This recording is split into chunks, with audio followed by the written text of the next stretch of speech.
Добар ден, почитувани. Ја следите најновата епизода на магазинот за родителство 0+ месеци. Кашлицата кај децата е честа. Понекогаш причината е вирусна инфекција или алергија. Но за тупурната кашлица може да стои нешто што често се запоставува – гастроезофагијалниот рефлукс. Како киселината од желудникот стигнува до дишните патишта и зошто предизвикува хронична кашлица?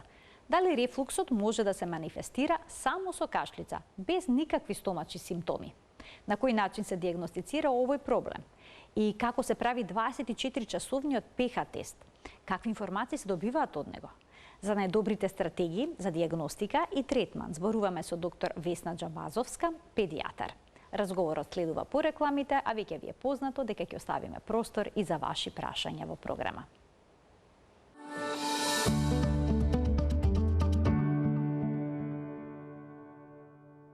Денеска во магазинот за родителство зборуваме за упорната кашлица кај децата, кога е предизвикана од киселини во желудникот. Ќе прашаме доктор Весна Џамбазовска, педијатар од Универзитетската клиника за респираторни заболувања кај децата Козле. Докторке, добре ни дојдовте во магазинот за родителство 0+ месеци. Добро ве најдов, благодарам на поканата. Кога детето упорно кашла, обично родителите помислуваат на пролонгирана вирусна инфекција, алергија, не дај Боже астма. Но кои се најчестите причини кои што доведуваат до една кашлица што не престанува? Во детска возраст сега. Видете, кашлицата е еден од најчестите симптоми со кои што се соочуваме во секојдневното работење ние, особено педијатрите.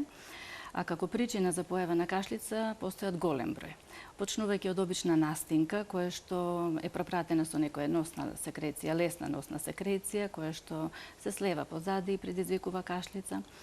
Понатаму, како причина за кашлица, секако дека представуваат инфектите, независно дали се работи за вирусни или бактериски инфекти. Алергиите се тука, кои што исто така не смееме да ги заборавиме, како причина за кашлица секако дека се одговорни во голем дел од случаите. Дали се работи независно за алергиски ринит, астма. Понатаму, како причина за кашлица може да биде може би инхалирано страно тело, кое што е не на време препознаено, па понатаму може да се јави една пролонгирана кашлица. Сувиот воздух во просториите во зимските денови? Секако дека може да допринесува. Понатаму кај дечиња кои што посетуваат колективни средини, најчесто заради честите респираторни инфекции со кои што се соочуваат и доколку не настане обновување на слузницата после претходниот инфекти, пред време се пушти повторно во некоја средина каде што ќе биде изложена на инфекти или други иританси, секако дека може да биде причина за појава на кашлица. Можат ли децата упорно да кашлат и поради загадениот воздух? Може. Така, предпоставувам дека се соочувате многу често и со таа причина, со оглед на средината во која што живееме. Начува се во обичаените причини што доведуваат до кашлица. Исто така и третиот крајник, да не го заборавиме. Кај третиот крајник, кашлицата не е единствен симптом. Сепак има една носна секреција, затнати во горните дишни патишта се децава.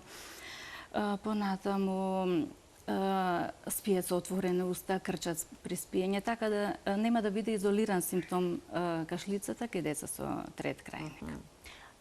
Ги наброевте вообичаените причини за упорна кашлица, но има и некои на кои што не се помислуваат така често. Некогаш и се пропушта една од главните причини за упорната кашлица во детска возраст, а тоа се киселините од желудникот. Да. Епа, како киселините од желудникот стигаат до дишните патишта и зошто предизвикуваат кашлица?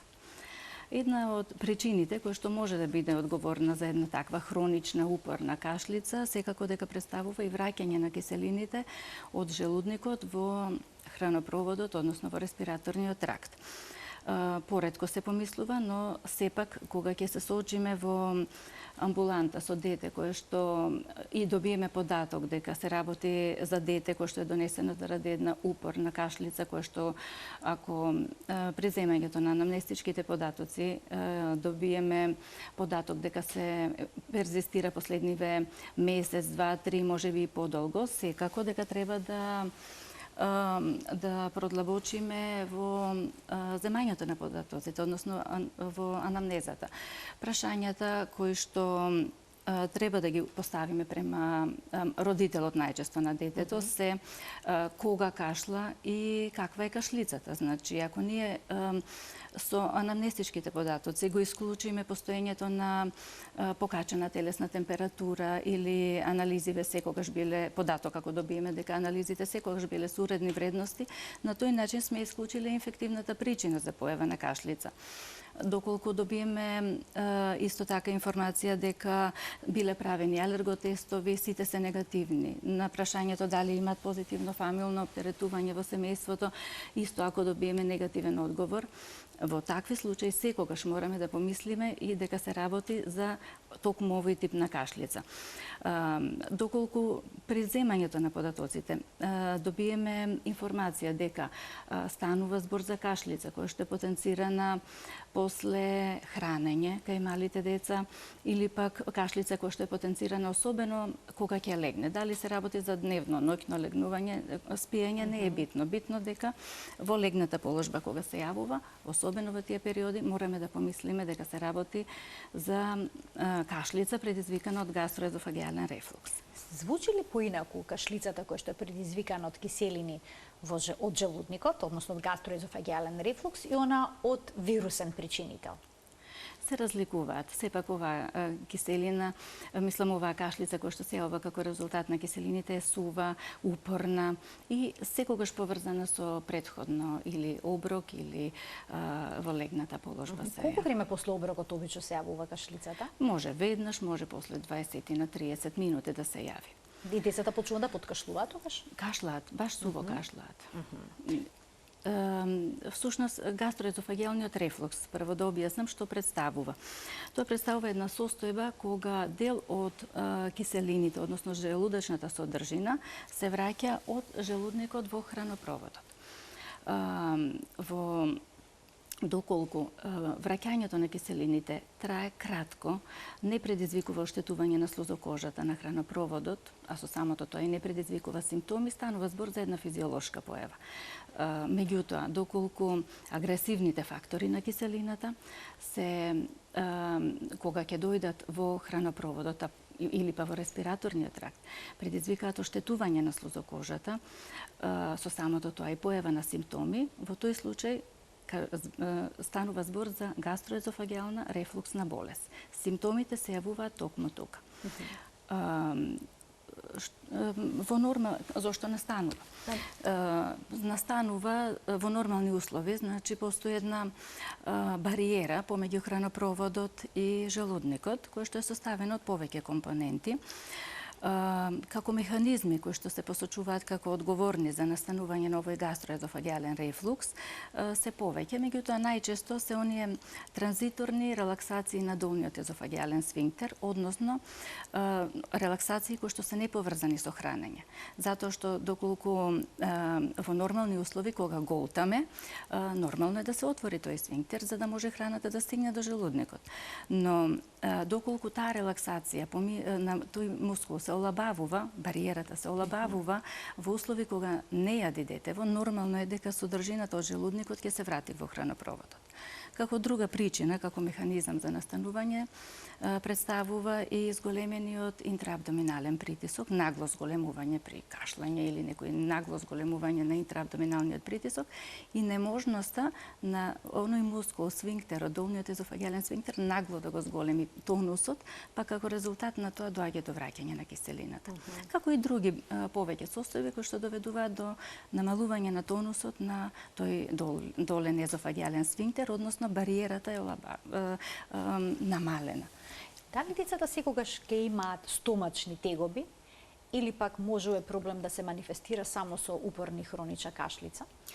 Не мора да има само, може да има респираторни тегоби без да има и стомачни тегоби. Значи може воопшто да не се жалат на гадење, на болка во стомакот? Може. Да немат никаков проблем. Видете, ако е мало детето и не може, реално не може да се пожали на тие тегоби. Всушност, од кој ќе настане тоа рефлуксот, од кој ќе настане враќањето на киселината во хранопроводот, односно во дишните патишта, настануваат симптоми. Сите тие симптоми кои што се јавуваат може да се поделат во неколку групи. Најчесто гастроинтестинални симптоми, и тоа се регургитација, односно враќање на киселината во устната празнина, блјуцкање кај доенчиња, повраќање, некоја кисел вкус во устата, понекогаш дури и дентални ерозии кај поголемите деца, епигастрична некоја болка стомачна. Постојат и општи симптоми кои што се јавуваат особено кај доенчињата. Тоа се ненапредување, одбивање на храна, раздразливост која што не може да објасниме со некоја друга состојба кај доенчето, и секако респираторните симптоми кои што представуваат една доста голема група на симптоми кај децата кои што имаат гастроезофагеален рефлукс, почнувајќи од засипнатост, например, односно киселината кога ќе се врати преку хранопроводот, ќе стигне до гласилките, настанува оштетување на слузокожата. Да, тоа има зарипнат глас понекогаш. Точно, таа е таа засипнатост.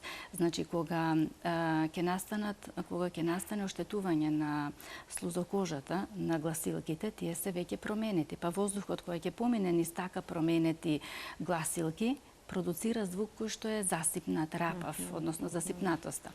Деца со гастроезофагеален рефлукс знаат да имаат чести ларингити, понатаму чести отити, односно чести воспаленија и на ушите. Понатаму еден непријатен мирис, здив од устата, да. Кашлицата секако да не ја заборавиме. Значи, кашлицата, хронична кашлица е еден од симптомите кај деца со гастроезофагеален рефлукс. Понатаму, доколку рефлуксот успее да ги помине сите бариери, да влезе во респираторните патишта, па и чести пневмонии. Значи, пневмониите може да бидат резултат на навлекување на киселината. Апсолутно, да, и на тој начин предизвикуваат оштетување и една од причините за пневмонија, аспирациона пневмонија, кај деца кои што аспирираат.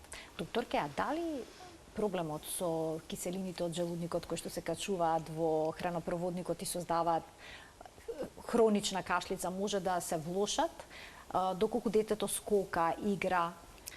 Видете, физичка активност, поредот на нештата, не забрануваме, не е причина за да забраниме ние да се децата движат. Меѓутоа, секако, доколку тоа не е скокање непосредно после оброк. Значи, ако е после најадено дете почне да скока или се превиткува за стомак, како што рековте, скокање, превиткување, во тој случај да може да се јави рефлуксот. Меѓутоа, физичката активност во принцип не ја забрануваме за така не се забранува, но може да допринесе апсолутно, да, кашлицата. Да. Така, тоа е еден од симптомите всушност кои што може да укажат на овој проблем. И сега на каков начин се поставува диагноза? Дали може со ехо преглед, на пример, да утврдите дека постои? Не. Златен стандард за поставување на диагноза кај овој гастроезофагеален рефлукс сепак представува 24 часовна пехаметрија со импеданса.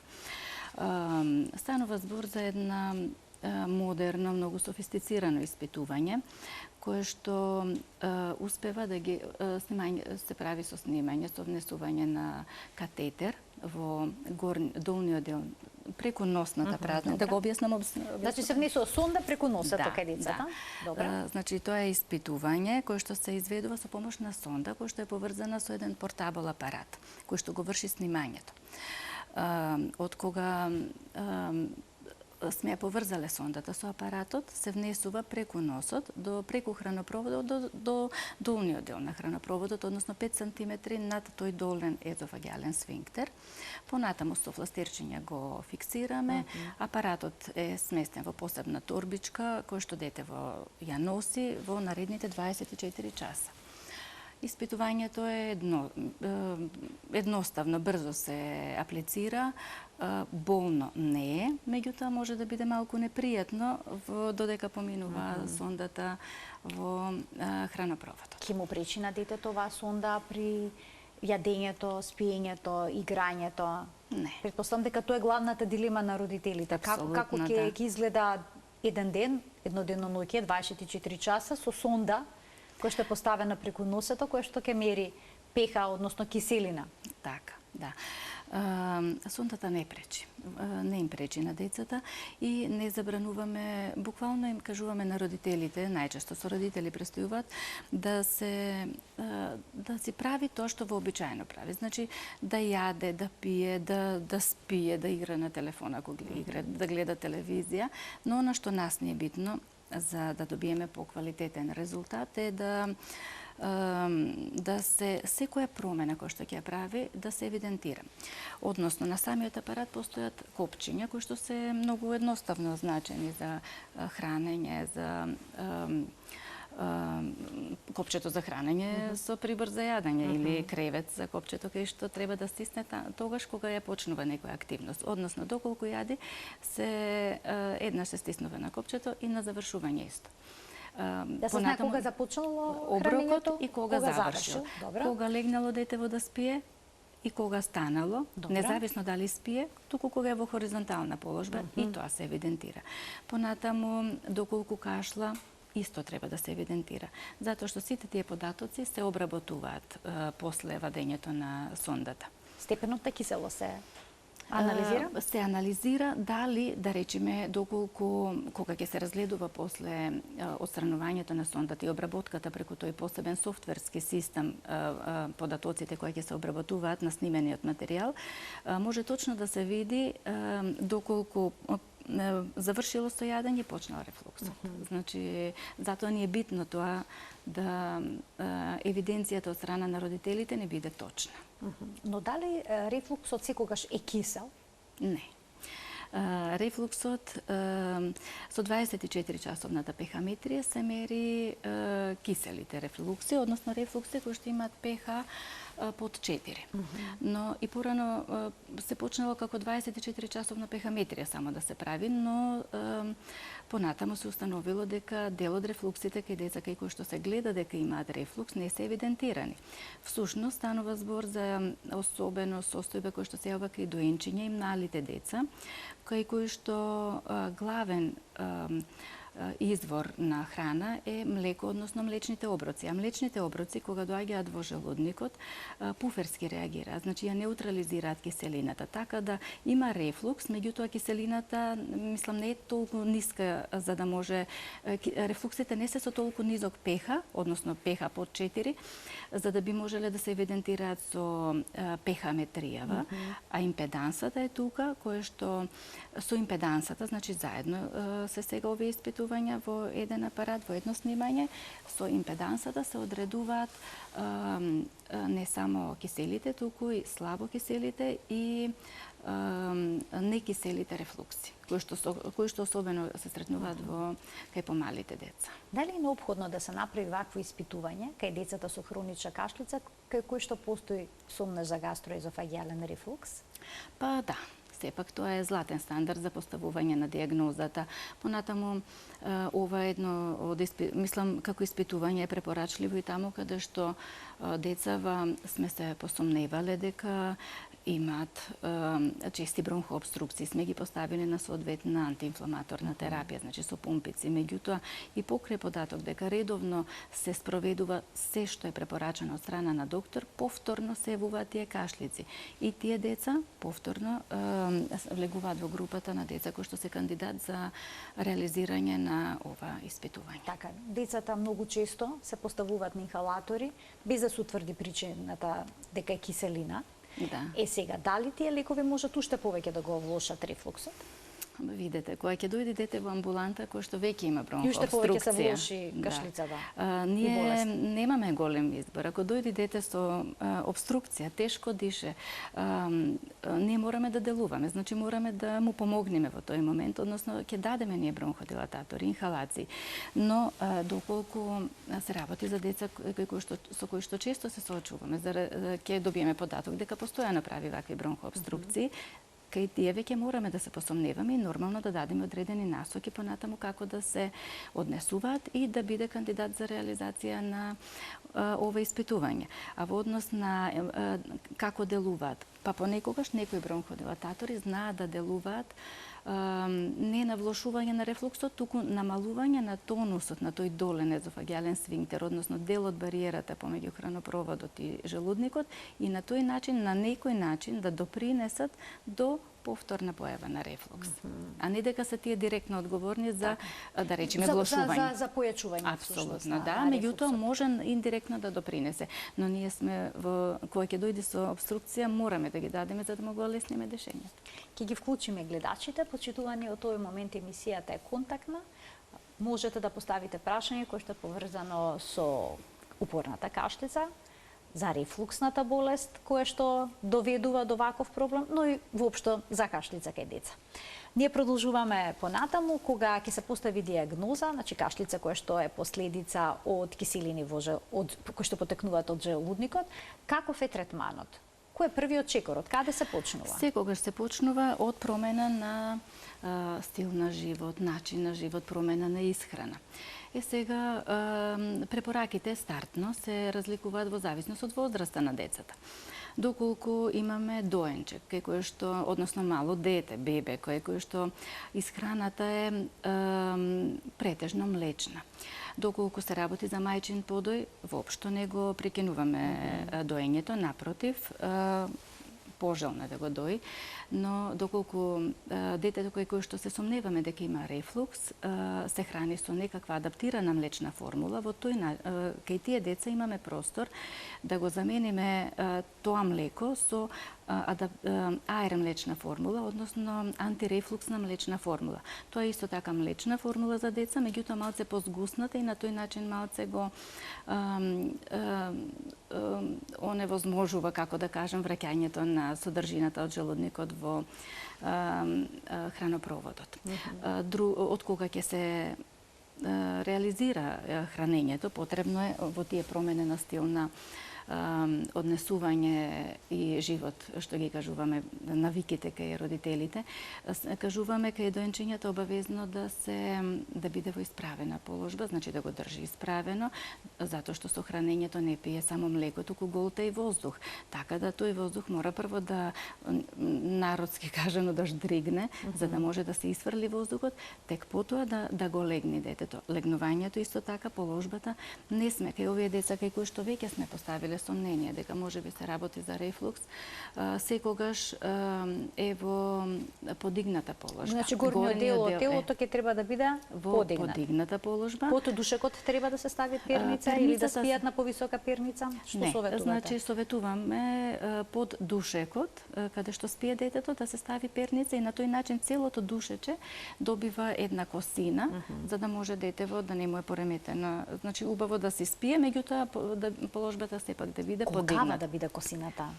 Докторке, некогаш се случува кога родителите претерат па детето да почне изга надолу. 40-50 степени.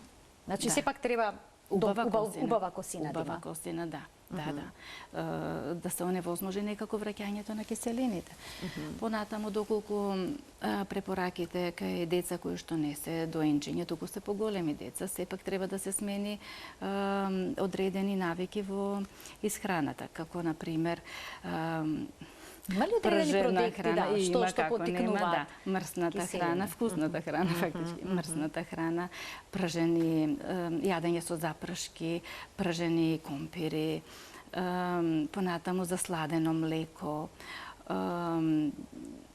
цитрусни овошја исто така, чоколадите да не ги заборавиме, бомбоните, значи сите овие придонесуваат до појава на враќање на киселини во хранопроводот. Кај поголемите исто така допринесуваат тесна облека, исто така може да допринесе кај поголемите кои што веќе конзумираат тинеџерите, сакам да кажам, кафето допринесува до појава на киселини, газираните пијалоци, алкохолот, цигари, пушење на цигари исто така. Се се овие фактори кои што допринесуваат до појава на тој рефлукс и треба да се внимава со цел да се намали. Значи треба да се направат промени во животните навики. Дали ке поголемите деца стресот на училиште, тестови, испрашување може да доведе до зголемување на киселините и рефлукс и кашлица поради тоа? Да, стресот допринесува на тој начин што самиот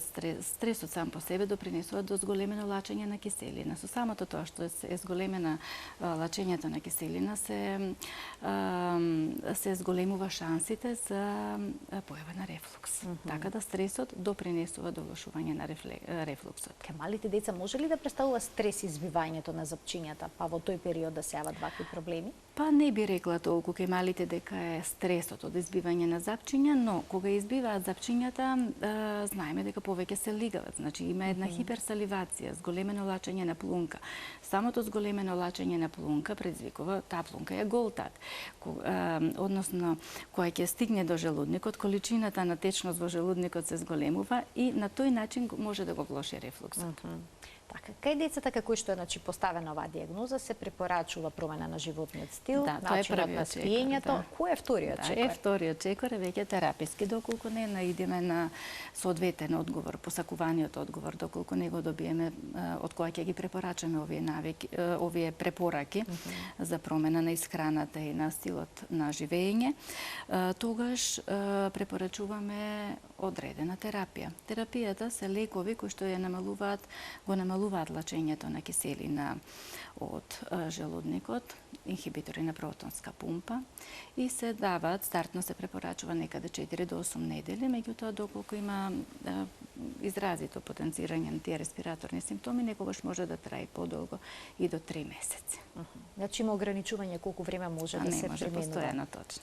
Некои родители се обидуваат на ваков начин да диагностицираат дали кашлицата е последица на киселини, наместо пехаметријата да дадат од овој лек и следа дали ќе се смири кашлицата. Па кога немало, да, може да се даде кога сме сигурни, а кога немаме начин да го докажеме, да, може и вака. Меѓутоа, доколку не е само леко да се даде, а претходните препораки да не се почитуваат. Доколку не се почитуваат претходните препораки, тешко дека и само со тој лек би ја постигнале контролата на состојбата. Колку често треба да се контролираат децата кои што имаат ваков проблем, колку често треба да прават лекарски контроли? Во принцип, додека не ги стабилизираме, ги повикуваме почесто на контрола. Стартно сме ги ставили на одредена, сме дали некакви препораки, сме го поставили на терапија, барем за месец дена обавезно да дојде на контрола. Додека од која ќе се постигне контролата, понатамо на 3 и на 6 месеци. Има потреба да се повторува пехаметријата со сонда, да се... Најчесто не, но таму каде што има по назначен степен, да. За да видиме дали терапијата со која што сме таблетарната терапија, односно лекот кој што сме го дале, како делува и дали после терапијата имаме одредени промени во интерпретацијата на резултатот претходно што сме го добиле. Има ли деца кои што не реагираат ниту на терапијата, ниту пак на промената на животните навики? Кои што не забележуваат ефект? Па видете, има сигурно дека има, меѓутоа најчесто тие не се придржуваат или не спроведуваат нешто како што треба. А доколку комплетно се придржуваат на препораките или ги спроведуваат оние мерки што сме ги кажале, ја спроведуваат терапијата која што сме ординирале со лек, доколку нема, во тој случај треба да се бара друга причина, доколку сме сигурни дека тоа што сме го кажале е испочитувано. Зборуваме и за спиење на повисоко, затоа што Многу интересно, најчесто кај родителите лек да се даде. На овие мерки што ги препорачуваме, што не се многу битни, не ставаат акцент. Колку и да зборуваме. Промена на исхрана и положба на спиење. Положбата, особено кај малите положбата, затоа што тука најчесто тој рефлукс е најчесто кај бебињата, затоа што тие најчесто се во легната положба, а храната им е течна. Бариерата помеѓу хранопроводот и желудникот се уште физиолошки не е доволно добро развиена и сите предиспозиции за рефлукс ги има тука. И сега доколку не го држи половина часа, вистина е многу сега после секој оброк. После секој подој да се држи бебето не е едноставно, така? Апсолутно. Или пак ќе го држат за стомаче, ќе го фатат и го притиснат, уште повеќе ќе се крене. Веднаш ќе аспирира, да, и самите кажуваат дека веднаш после од кога ќе го хранам, почнува да карчи. Тоа е. Или пак најбитни се овие препораки и е неопходно да се следат. А дали бебињата кои што имале рефлукс, значи бебешкото повраќање, поврзано со подоцнежен проблем со хронична кашлица како последица на киселини? Подоцна во детството. Може да биде поврзани доколку тој рефлукс не престанал воопшто. Значи, не е поединечна појава. Доколку тој рефлукс не се во нормални услови, очекуваме после 12 до 18 месеци, значи до година и пол, веќе тоа блюцкање, повраќање кај децата да се поднамали. Доколку не престанува, а се јавуваат, значи гастроинтестиналните тегоби, се уште ги имаме како, или ќе кажат повраќа, или кашлицата исто ако е присутна, во тој случај да има поврзаност. А може ли како бебе да немале таков проблем, едноставно да се јави нешто вакво подоцна во детството? Може, меѓутоа може би имал, па не бил до тој степен за да биде евидентен. Така, има разлика помеѓу блюцкање и повраќање, претпоставам дека тука треба да се направи тука не е јасен симптомот, да, блюцкање и повраќање, тоа го гледаме кај децата. Сега кај оние кај кои што некогаш ќе добиеме кај деца кои што имаат чести бронхообструкции, кои што често ги гледаме во нашите установи, сме правеле повеќе испитувања, сите се горе-доле добри. И покрај тоа што не добиваме податок дека може би дека блюцка или повраќа, затоа што тоа е податок сепак од мајка што се добива. Таа е постојано со него. Сепак поставуваме сомнение дека може би се работи за тоа ако се друго е негативно. Како родителите реагираат кога ќе им кажете дека треба да се направи пехаметрија? Односно се постави сонда низ носето на детето и да ја носи 24 часа за да се постави диагнозата? Прифаќаат? Добро, прифаќаат, како не. Прифаќаат, се интересираат всушност, што е нормално е да се интересираат и нормално е да им дадеме објаснување. Им објаснуваме за што служи, како служи, дали е болно, прашуваат, од кој ќе свата дека тоа е само краткотрајно непријатно при аплицирањето на сондата и потоа не прави никакви проблеми, може да јаде и да пие и нормално да функционира, да прифаќаат. Треба да внимава детето да не ја извлече сондата, бидејќи тоа се мали деца кои што навистина ништо не разбираат и нешто им пречи во носето. Се случува и тоа, да. А да бидат плачливи? Па да сето тоа да влие на мерењето или на исходот на резултатите? Да, плачливоста не влие, но тоа што некој потемпераментни поради тоа. Па може да одбива кратко време, ама после ќе мора да јаде 24 часа се го прашаме. Да. Кај децата кои што имаат оваа диагноза, родителите понекогаш имаат дилема. Дали кашлицата е последица во моментот на киселините или пак на некој вирусен инфект, бидејќи особено децата кои што одат во градинка или пак на училиште, доаѓаат во контакт со други деца и се постојано болни. Па како и вие како педиатри правите разлика? Зашто се работи? Видете, значи кај деца кај кои што сме поставиле сомнение или диагноза дека се работи за гастроезофагиален рефлукс, сме ги дали препораките кои што веќе ги кажавме, смениле начин исхрана и доколку тие се значи не понатаму не им е забрането на тие деца да се разболат нормално дека како секое друго дете може да качи температура, да се разболи од вирусен, бактериски инфект или било која друга состојба.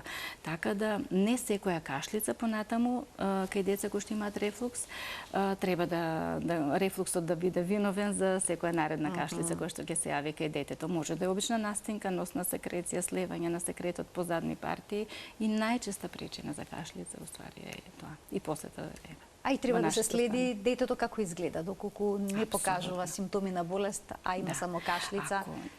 Доколку се работи за некоја инфективна причина за кашлицата, тоа ќе има и температура, ќе изгледа болно, ќе изгледа назначена катерална симптоматологија, со растечен нос, со крчење и кашлење меѓу другото. Што би се случило доколку рефлуксот не се третира на време? Може ли да остави киселината која што се качува од желудникот во хранопроводникот и стигнува до дишните патишта трајни последици на респираторниот систем, на дишниот систем? Па да.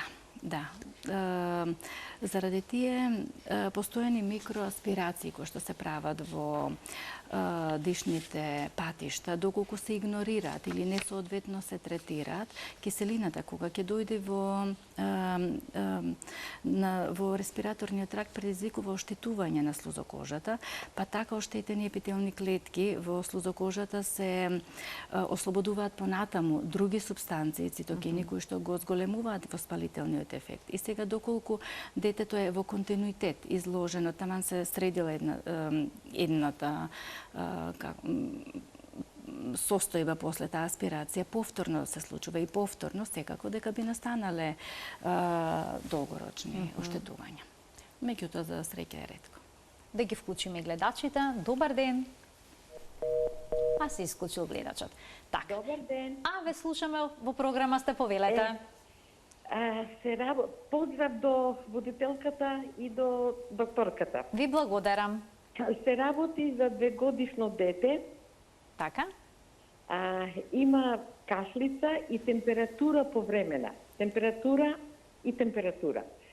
Беше на лекар на контрола, грлото му било црвено и му дадоа бруфен сируп. Температурата му се симиња, меѓутоа кашлицата продолжува. Ме интересира дали треба посебно сирупче за кашлицата да умекне. А каква е кашлицата? Дали е сува, дали е продуктивна, знаете? Да ја опишете? Нормална кашлица, нормално, нема. Грлото му било црвенко. Така. И температура Температура висока или... качува повремено. Вчера немаше температура, сабаље имаше. Ке му дадеме сирупче бруфен. Ке се симне. И потоа повторно ке качи, така? Да, повеќе ке качи, меѓутоа... Дали имате, докторки, што некој прашање? Или тоа е тоа? Ви благодарам. Беше кај својот педијатар, рекла дека нема ништо на плуча и ве молам дали треба посебно некој сирупче или што за умекнување да... Така. Не знам. Ви благодарам за прашањето. Ова е на вистина убаво прашање, бидејќи и родителите, но и бабите и дедовците често пати прашуваат дали има потреба од сируп за омекнување на кашлицата, за спречување на кашлицата и слично. Па, што советувате? Према она што го кажа пациенткава за детево, најверојатно се работи за некој инфект. Ако немало инфект, односно самата покачена температура, укажува дека се работи за некоја инфекција. Сега дали е вирусна, бактериска, не можам да одговорам. Но доколку детево посетило матичен педијатар и доколку е слушнато и на слушалка на оскултаторно немало белодробен наод, во тој случај нема потреба да се брза со терапија за некоја посебна за кашлица. Значи, она што треба е да се тоалета на нос да се прави. Значи, најчесто кај овие деца, особено не кажам дали посетува градинка, меѓутоа најчесто во социјални колективни средини кога се наоѓаат децава, се изложени на инфекти.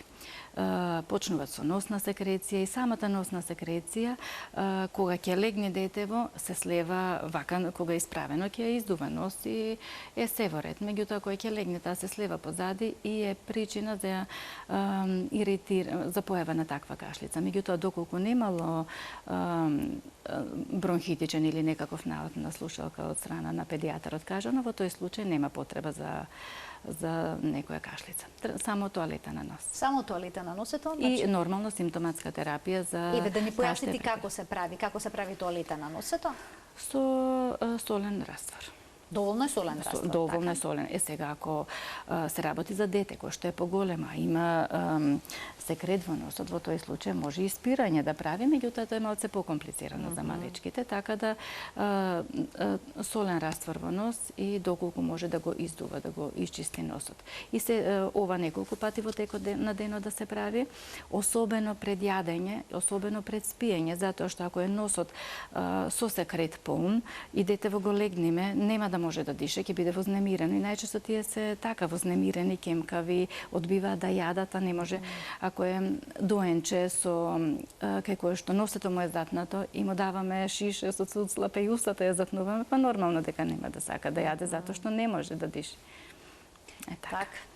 Колку се чести во овој период од годината кашлиците кај децата? Како изгледа на Универзитетската клиника за респираторни болести кај децата во Козле во овој период? Доста чести се кашлиците, особено во овој период од годината, кога причини има секакви, сите овие претходно наброени потенцијални причини за појава на кашлица, ние во секојдневното наше работење во амбуланта ги сретнуваме. Така да најчесто се овие инфектите и то најчесто вирусните инфекти. Значи најчесто се вирусни. Да. Затоа и не секогаш децата добиваат антибиотска терапија. Апсолутно, да. Да, колку и да изгледа страшно за родителот ако е кажано дека ако е слушнато и нема белодробен налет, нема зошто да се брза со тие антибиотици веднаш. Неколку дена нека се истретира дома, нека си се посвети малце внимание, нека се хидрира добро, течности мора да пие доволно добро. И ќе се подобри. Доколку се влошува, секако дека би се дала терапија. А колку често се прават овие пехаметри за утврдување на причината за хроничната кашлица, дали е поврзана со гастроезофагиален рефлукс или не? Сепак се прави кај... Ја правите во болницата?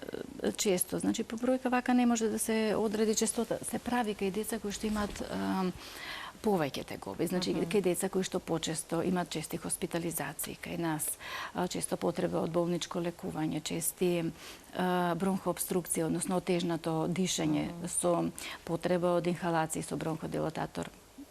И во тие случаи кога се друго сме исклучиле дека не е причина за појава на кашлицата, тогаш доаѓа до поставуваме индикација за реализација на 24 часовна пехаметра. Значи, откако се останато ќе се исклучи, тогаш ова доаѓа. Или доколку имаме јасен симптом дека може би се работи, во тој случај може и пред овие испитувања да се направи.